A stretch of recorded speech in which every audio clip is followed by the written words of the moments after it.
ঘর্ষণহীন একটা আনুভূমিক তলের উপর একটা দৃঢ় অবস্থান থেকে তুমি একটা স্প্রিংকে এক প্রান্তে আটকায়া অপর প্রান্তে বল প্রয়োগ করছো এবং করার ফলে স্প্রিংটা 5 সেন্টিমিটার সংকুচিত করে তাকে কি করছো, ছেড়ে দিছো এবং স্প্রিংটা আদি অবস্থায় ফিরে আসছে।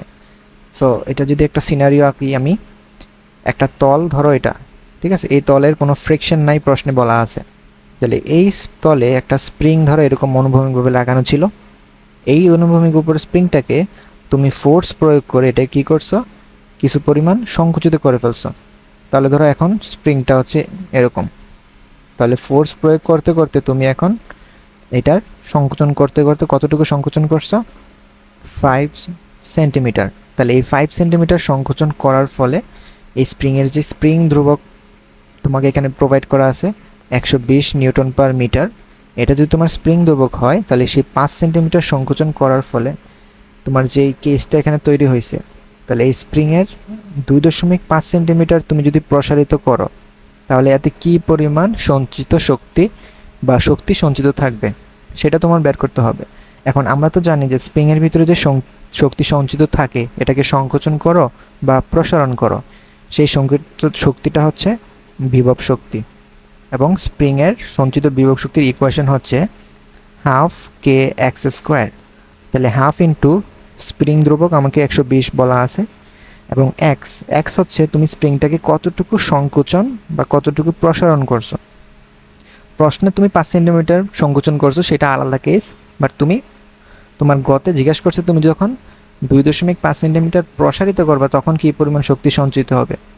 তাহলে তুমি 2.5 সেন্টিমিটারকে মিটারে নিবা, সেটাই তোমার এক্সের মান, ঠিক আছে। তাহলে এটা যদি ক্যালকুলেট করো দেখবে রেজাল্ট হবে 37.5 ইন্টু 10⁻³ জুল, ঠিক আছে। এটা হচ্ছে অ্যান্সার। আচ্ছা, তারপর ঘতে বলছে উদ্দীপকের স্প্রিং বলটা কি একটা সংরক্ষণশীল বল না কি। আচ্ছা, সো আমরা যখন নিউটনের মেকানিক্স চ্যাপ্টারটা যখন পড়তেছিলাম তখন কিন্তু আমরা সংরক্ষণশীল বল অসংরক্ষণশীল বল সম্পর্কে কিছু কনসেপ্ট আমরা শিখছিলাম। তখন আমরা ওইখানে এরকম কিছু জিনিস পড়ছিলাম যে কোনো বলের কারণে যে কৃতকাজটা হবে, তুমি এক বিন্দু থেকে একটা বস্তুকে ঘুরাইয়া পুনরায় ওই বিন্দুতে আনলে কোনো একটা বলের কারণে তোমার যদি যে কৃতকাজটা হবে সেই নেট কৃতকাজ যদি 0 হয় তাহলে ওই বলটাকে তুমি বলো কি, একটা সংরক্ষণশীল বল। সো এটা হচ্ছে একটা সংরক্ষণশীল বল। কিন্তু এখানে আমরা কিভাবে প্রুফ করব যে এটা যে একটা সংরক্ষণশীল বল, এটা প্রুফ করার আরেকটা কনসেপ্ট আছে বা আরেকটা ওয়ে আছে। সেটা হচ্ছে আমরা আমাদের যেই ফার্স্ট চ্যাপ্টার ভেক্টরে সেখানেও কিন্তু আমরা সংরক্ষণশীল অসংরক্ষণশীল ওই রিলেটেড কোনো কিছু ছোট্ট একটা অংশ কিন্তু আমরা পড়ছিলাম, ছোট্ট একটা টপিক ছিল সেখানে সংরক্ষণশীল অসংরক্ষণশীলের রিলেটেড। সেটা ছিল যখন তুমি একটা ভেক্টরের কার্ল বের করতা, মনে আছে? ধরো আমি এটা হচ্ছে নেবলাকে যখন কোনো একটা ভেক্টরের কার্ল বের করি আমরা, সেই কার্লের যেই ক্রস প্রোডাক্ট সেটার মান যখন 0 হইতো তখন আমরা বলতাম যে ওই আমার যে সিস্টেমটা বা সেই বলের কারণে আমার ওই সিস্টেমটা হচ্ছে একটা অঘূর্ণনশীল।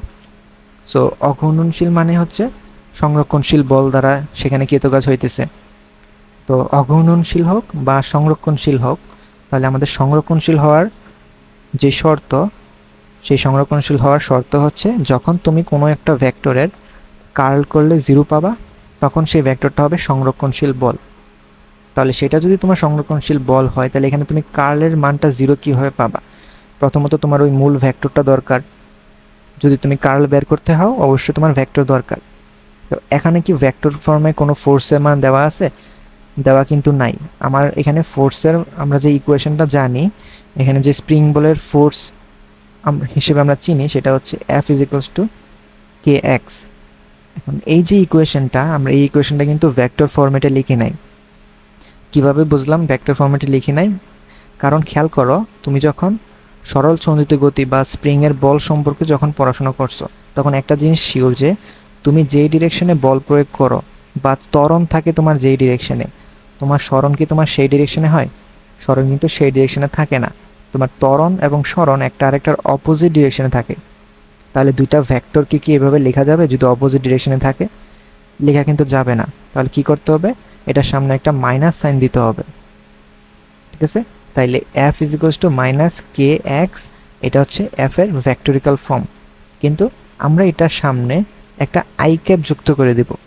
আই ক্যাপ যুক্ত করার রিজন হচ্ছে আমরা জানি আমাদের যে স্প্রিং বলের যেই সরণটা বা স্প্রিং বলের জন্য যে সরণটা ঘটে সেটা একমাত্রিক সরণ, হয় তোমার সামনের দিকে যাবে অথবা পিছনের দিকে যাবে।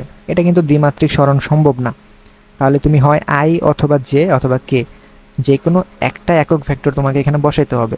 তাহলে আমরা এখানে আমাদের বোঝার স্বার্থে আমরা আই ক্যাপ ধরে নিলাম। তাহলে আমাদের কি করতে হবে, এই এফ ভেক্টরটা minus k x into i cap, এটা বিবেচনা করে আমাকে এটার ডেল অপারেটর বের করতে হবে, অর্থাৎ ডেল ক্রস এফ। তাহলে ভেক্টরের ক্রস গুণফল কিভাবে বের করি? আমরা জানি ভেক্টরের ক্রস গুণফল বের করার জন্য আমরা নির্ণায়ক ইউজ করতে পারি। সো এখানে যদি নির্ণায়ক ইউজ করি, প্রথমে আমাকে আই জে কে একক ভেক্টরগুলো লিখতে হবে।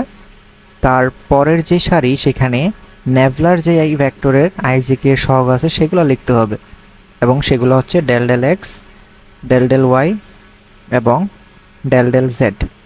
আর লাস্টে আমাদের মূল ভেক্টর যে এফ সেটার আই জে কে সহগ লিখতে হবে। সেটা শুধু একটাই সহগ আছে, একটা হচ্ছে কে মাইনাস কে এক্স, বাকি দুইটা কি 0 0। তাহলে আই এর সাপেক্ষে যখন তুমি বিস্তার করবা তখন ডেল ডেল ওয়াই অফ 0 এবং ডেল ডেল জেড অফ 0 সেটা হবে 0 মাইনাস 0। মাইনাস জে এর সাপেক্ষে যখন বিস্তৃতি করবা তখন ডেল এক্স এর সাপেক্ষে 0 বিস্তার করতে হবে, ডেল জে এর সাপেক্ষে মাইনাস কে এক্স এর বিস্তৃতি করতে হবে, এবং দুইটার বিস্তৃতি কত, দুইটার অন্তরীকরণে কত হবে, 0 হবে। এবং লাস্টে হচ্ছে কে ভেক্টর, এটা কে একক ভেক্টরের সাপেক্ষে বিস্তৃতি যদি করো, ডেল ডেল এক্স 0 এবং del del Y minus k x, so এটাও 0। তার মানে আমার যে ভেক্টরটা সেটা হচ্ছে 0i plus 0j plus 0k vector. Plus বা মাইনাস এখানে কোনো তেমন কোনো ম্যাটার না, কারণ 0 তো 0ই। অথবা এটাকে লিখতে পারো 0 ভেক্টর।